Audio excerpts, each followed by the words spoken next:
Kepolisian sektor Simpang Kiri membekuk 3 orang pelajar yang terlibat berbagai aksi pencurian di wilayah itu. Dari tangan pelaku, polisi menyita sejumlah barang bukti seperti televisi, telepon genggam, laptop, dan sejumlah peralatan elektronik rumah tangga.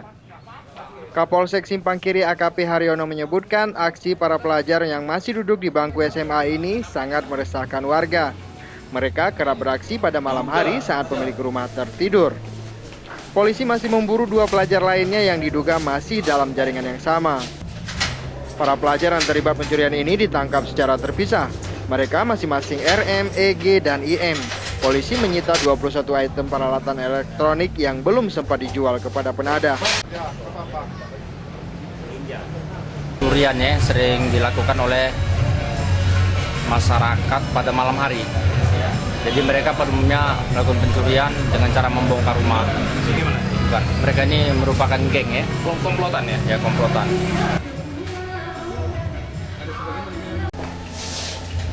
Pihak kepolisian masih terus melakukan pengembangan terhadap ketiga pelaku dan memburu 2 pelajar lainnya yang berhasil melarikan diri saat penyergapan. Dari Suburu Salam, Erdian JK melaporkan untuk ACF Video.